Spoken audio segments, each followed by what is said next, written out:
দফা এক দাবি এক। We want justice for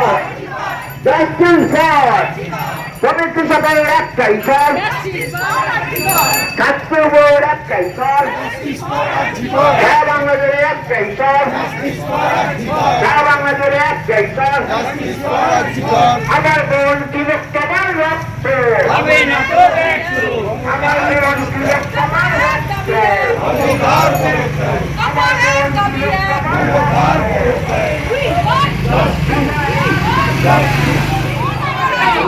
दबा है दाबी है, दबा है दाबी है, दबा है दाबी है।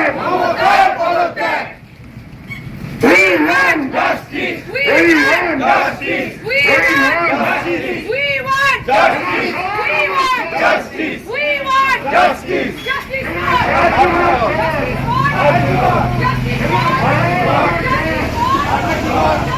আপনাদের সকলকে দীর্ঘক্ষণ অপেক্ষা করার জন্য আমি নিজে ক্ষমা চেয়ে নিচ্ছি, কিন্তু আমাদের মিটিং চলেছে প্রায় 6টা থেকে 12:15, মানে 6টা থেকে প্রসেস শেষ হতে এখন ঘড়িতে কটা বাজে? 12টা বাজে 10 মিনিট বাকি। জাস্ট 5 মিনিট আগে আমাদের জুনিয়র ডাক্তারদের টিমটা বেরিয়ে গেল। ওনাদের পক্ষ থেকে 42 জন সাইন করেছেন। এখানে আপনারা দেখতে পাচ্ছেন মনোজ পন্ত আমাদের পক্ষ থেকে chief secretary, government of West বেঙ্গলের পক্ষ থেকে মিনিটসে সই করেছেন, এবং ডাক্তারদের পক্ষ থেকে, জুনিয়র ডাক্তারদের পক্ষ থেকে 42 জনের প্রত্যেকেই তারা তাদের সিগনেচার করেছেন। আমি আমাদের যে হোয়াটসঅ্যাপ গ্রুপ আছে নবান্নের, আমার সাথে আমার চিফ সেক্রেটারি মনোজ পন্ত, আমার সাথে আমার হোম সেক্রেটারি নন্দিনী, আমার সাথে ডিজি পুলিশ বেঙ্গল রাজীব কুমার, আমার সাথে চন্দ্রিমা আমার MOS হেলথ, এবং অবনীশ যে আমাদের আন্ডার সেক্রেটারি সে ছিল। তাছাড়াও অনেক অফিসাররা এবং অনেক বন্ধুবান্ধবরা, মানে যারা কাজ করেন সারাক্ষণ প্রশাসনের, ওদের দেখভাল করার জন্য ছিলেন। যা সিদ্ধান্ত হয়েছে তা পুরো নবান্ন থেকে পাঠিয়ে দিতে ডিটেলস আমি অভিনন্দন জানিয়েছি যে তারা আজকে এসছেন এবং বসেছেন বলে, এবং আমরা উভয় পক্ষই খুশি যে আমরা এতক্ষণ ধরে বিস্তারিত আলোচনা করতে পারলাম বলে। তারাও অনেক ইস্যু রেজ করেছেন, আমরাও আমাদের যা কমেন্টস আমরাও যতটা পেরেছি, ওদের বক্তব্যটা ওরা রাখতে চেয়েছিল আমরা সেটা রাখতে দিয়েছি, এবং আমরা আমাদের বক্তব্য যেটা বড়দের সবসময় সৌজন্যটা একটু বেশি করতে হয়, তাই আমাদের বক্তব্য আমরা চেষ্টা করেছি ওদের গুরুত্ব দিয়েই করবার। যাই হোক না কেন, সেই তদন্তে যেন একটা ট্রান্সপারেন্সি থাকে, এবং সেই ট্রান্সপারেন্সি জায়গা কতটা মূল্যবান, কতটা তার সত্যতা, তা সকলে আমাদের চোখের সামনে পরিষ্কার। আজ এই সত্যির জায়গা থেকে, এই মনুষ্যত্বের জায়গা থেকে, এই চিন্তার জায়গা থেকে সরকার বাধ্য হচ্ছে আমাদের দাবিগুলো মেনে নেওয়ার জন্য।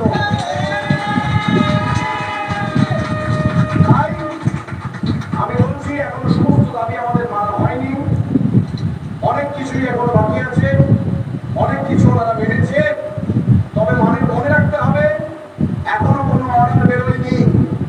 তাই যতক্ষণ না কোনো অর্ডার বেরোচ্ছে আমাদের এই আন্দোলন কিন্তু চলবে।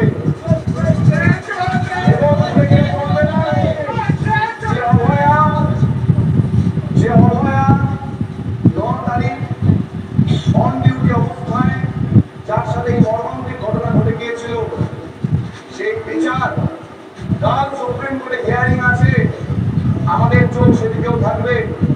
এবং এই আন্দোলন থেকে আমরা জানিয়ে দিতে চাই যে আমরা কিন্তু কোনো আপোষ করতে আসিনি, আমরা বিচার চাই, এবং সেই বিচারের দাবিতে আমাদের এই আন্দোলন, আমাদের এই লড়াই, আমাদের এই সংগ্রাম শান্তিপূর্ণ আন্দোলন।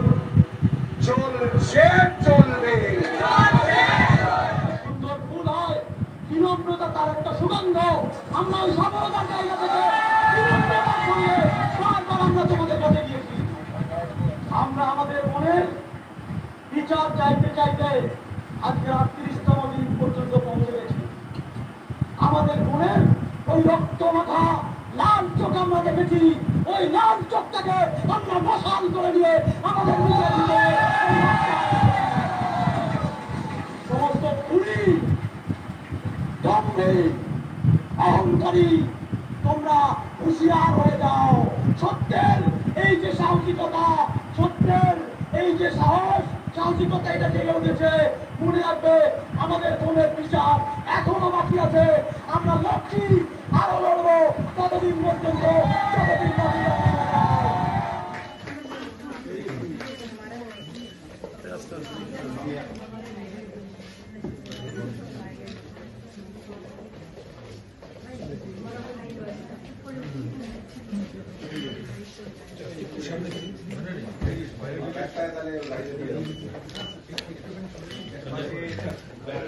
দিগদর্শন ইউটিউব চ্যানেল দর্শকদের অনেক শুভেচ্ছা। অনেক দিন পর স্পষ্ট কথায় কষ্ট নেই অনুষ্ঠানটা নিয়ে আবার হাজির হলাম।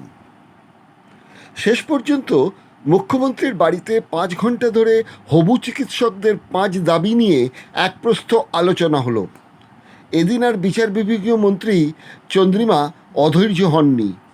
আলোচনা হলো 39 দিনের মাথায়। চন্দ্রিমাকে কেউ আগের দিন মনে করালেন না মন্ত্রী হিসেবে শপথ নেওয়ার সময় বলেছিলেন 24 ঘন্টা ধৈর্য সহকারে জনসভায় নিরপেক্ষ ভূমিকা নিয়ে ব্রতী থাকবেন। কিন্তু 3 দিন আগে অপেক্ষারত মুখ্যমন্ত্রী সম্পর্কে তিনি বললেন যে আর ধৈর্য নেই, 3 ঘন্টা অপেক্ষা করা হয়েছে, আজ আর কোনো মিটিং নয়। আরেক আমলা মুখ্য সচিব মনোজ পান্ত বলেছিলেন মুখ্যমন্ত্রী অনেক ধৈর্যের পরীক্ষা দিয়েছেন, আর সম্ভব নয়। যাক, পুরনো কথা বাদ দেওয়া যাক। মোদ্দা কথা, দাঁড়ালোটা কি? পূর্ববঙ্গীয় ভাষায় বলা যায় খাড়াইলোটা কি? এটাই খাড়াইলো যে ছাত্রদের দাবি মেনে কলকাতার সিপি সহ স্বাস্থ্য অধিকর্তা দেবাশিস হালদার, স্বাস্থ্য শিক্ষা অধিকর্তাকেও মুখ্যমন্ত্রী সরিয়ে দিচ্ছেন ডিসি নর্থকেও।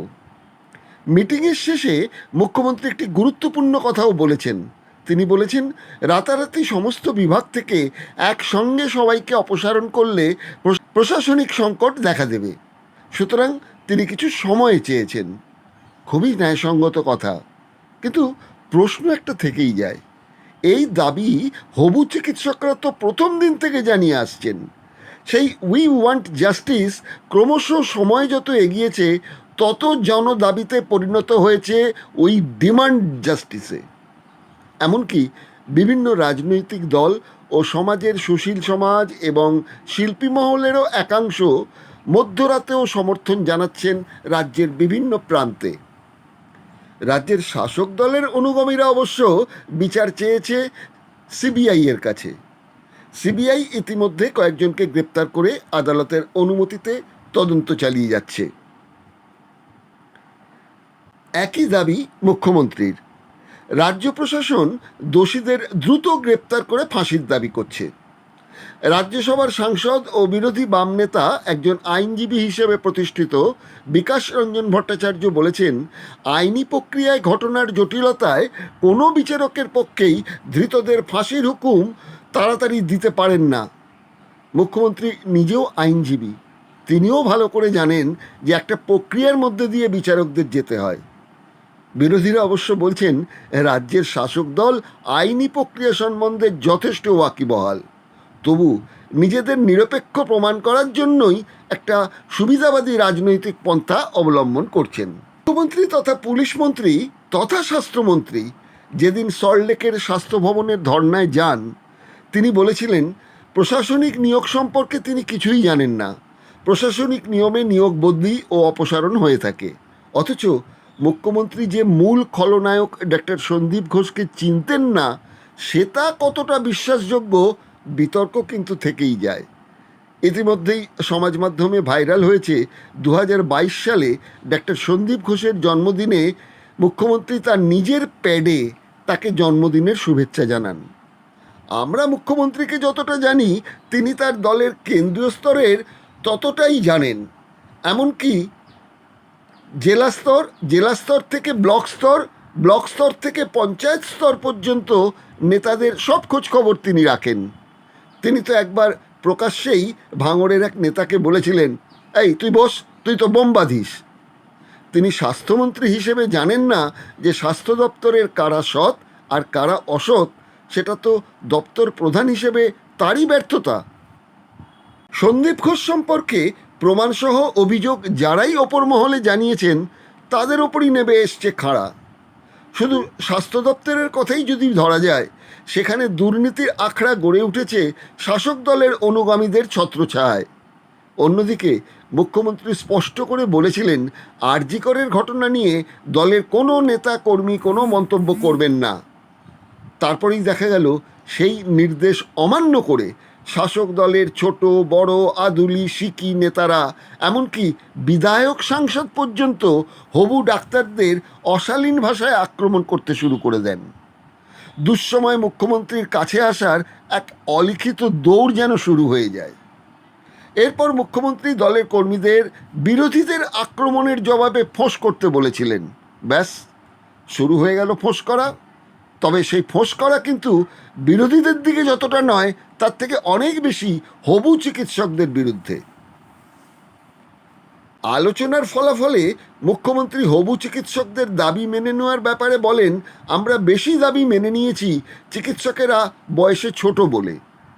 কিন্তু ছোটদের যখন দলের বুড়ো ভাম নেতারা অশ্লীল ভাষায় আক্রমণ করেন, তাদের কিন্তু তিনি কিছু বলেন না।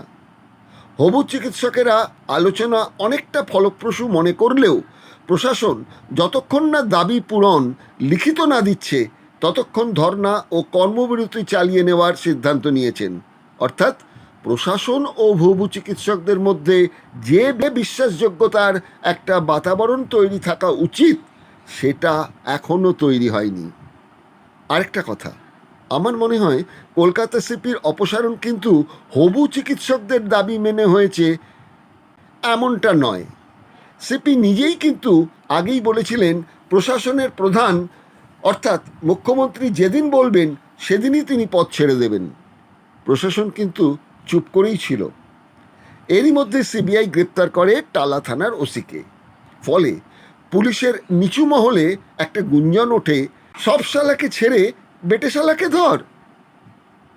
যেখানে পুলিশের সর্বময় কর্তারা উপস্থিত, তাদের সামনেই ঘটছেন নানান ধরনের ঘটনা, সেখানে একজন ওসি কতটা দায়ী, সোশ্যাল মিডিয়াতেও তার প্রকাশ হচ্ছিল বিভিন্ন পুলিশ মহল থেকে। বিষয়টি প্রশাসনিক পুলিশ কর্তারা যখন বুঝলেন, তখনই তারা ধৃত ওসির বাড়িতে হাজির হয়ে গেলেন। পরিস্থিতি সামাল দিতে ধৃত অভিজিৎ মণ্ডলের সার্ভে পার্কের বাড়িতে পৌঁছে যান কলকাতা পুলিশের অতিরিক্ত কমিশনার চতুর্থ ভি সলোমন নেশা কুমার। এছাড়াও ধৃত ওসির বাড়িতে গিয়েও তার স্ত্রীর সঙ্গে দেখা করে পাশে থাকার আশ্বাস দিয়ে এলেন কলকাতা পুলিশের ডেপুটি কমিশনার এসএসডি বিদিশা কবিতা, ডেপুটি কমিশনার ইস্ট ডিভিশনের আবিস বিলাল প্রমুখ। এমনকি নিচুতলার কিছু পুলিশ কর্মীদের সঙ্গে স্বয়ং সিপি বিনীত গোয়েলও কথা বলেন। অর্থাৎ হবু ডাক্তারদের দাবি মেনে নয়, বিনীত গোয়েলের অপসারণ হচ্ছে পুলিশের নিচুতলার বিদ্রোহকে ধামাচাপা দেওয়ার জন্য। বিষয়টা হবু চিকিৎসকদের পক্ষে গেছে অনেকটাই যেন সেই ঝড়ে বক মরার মতো। ইতিমধ্যে ইংরেজি ভালো না বোঝার জন্য সিপিএমের 103 নম্বর ওয়ার্ডের কাউন্সিলর নন্দিতা রায় টালা থানার ধৃত ওসির সমর্থনে একটা মন্তব্য করে বসেছেন সোশ্যাল মিডিয়ায়। সিপিএম নেতৃত্ব তো বেজায় অস্বস্তিতে। দলীয় কাউন্সিলরকে সতর্কও করেছেন, শোকজও করা হয়েছে তাকে। তিনি বলেছেন যে ইংরেজিটা আমার ভালো জানা নেই বলে আমার মন্তব্য ভুল হয়ে গেছে। দেশের শীর্ষ আদালতের কাছ থেকে তেমন গুরুত্বপূর্ণ প্রতিক্রিয়া যে বুধবার পাওয়া যাবে না, সেটা জানাই ছিল।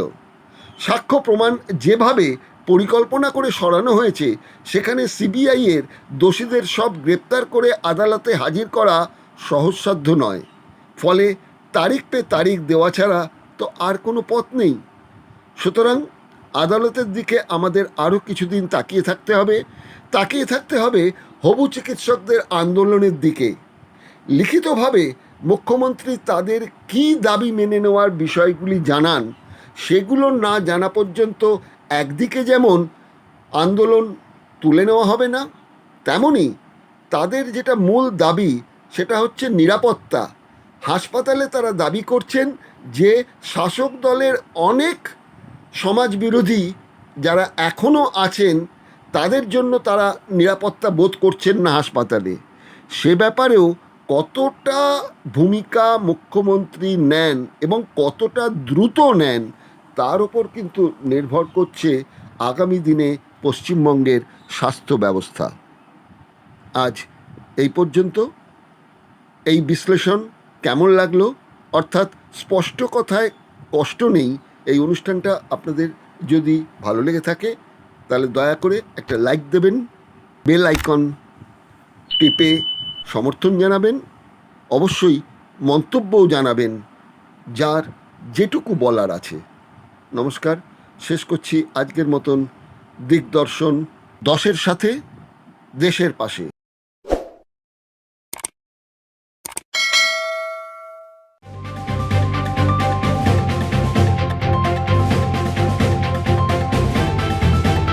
রংহীন সংবাদ আর অজানা তথ্যের জন্য দেখুন দিগদর্শন, 10-এর পাশে, দেশের সাথে।